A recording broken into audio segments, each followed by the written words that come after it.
ಚಂದದ ಊರು, ಎಂತ ಚಂದದ ಜನಗಳು.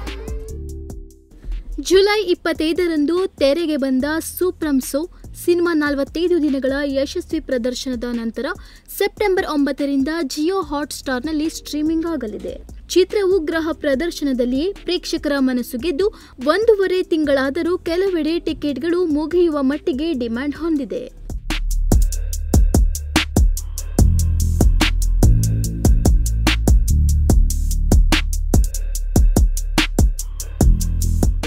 ಜುಲೈ 25ರಂದು ರಿಲೀಸ್ ಆಗಿದ್ದ ಸೂಪ್ರಮ್ ಸೋ ಚಿತ್ರ ಸೂಪರ್ ಹಿಟ್ ಆಗಿದೆ. ಸಿನಿಮಾಗೆ ಬಾಯ್ ಮಾತಿನ ಪ್ರಚಾರ ಸಾಕಾಯಿತು. ಈ ಚಿತ್ರವನ್ನು ಪ್ರೇಕ್ಷಕರು ದೊಡ್ಡ ಮಟ್ಟದಲ್ಲಿ ಗೆಲ್ಲಿಸಿದರು. ಈ ಕಾರಣದಿಂದಲೇ OTT ಹಾಗೂ ಟಿವಿ ಪ್ರಸಾರ ಹಕ್ಕು ದೊಡ್ಡ ಮಟ್ಟಕ್ಕೆ ಮಾರಾಟ ಆಗಿದೆ. ಇಂದು ಸಿನಿಮಾ OTTಗೆ ಬರಲಿದೆ ಎನ್ನಲಾಗಿತ್ತು. ಆದರೆ ಅದು ಸುಳ್ಳಾಗಿದೆ. 50 ದಿನದ ವಿಶೇಷ ಬಾಕ್ಸ್ ಆಫೀಸ್ ಸಾಧನೆ ಪೂರ್ಣಗೊಳಿಸಲು 3 ದಿನ ಮಾತ್ರ ಉಳಿದಿದ್ದು, ಈಗ ಪ್ರೇಕ್ಷಕರು ತಮ್ಮ ಮನೆಯ ಆರಾಮದಲ್ಲಿ ಈ ಹಿಟ್ ಸಿನಿಮಾ ಅನುಭವಿಸಬಹುದಾಗಿದೆ. Nudisiri news desk, Honnavar.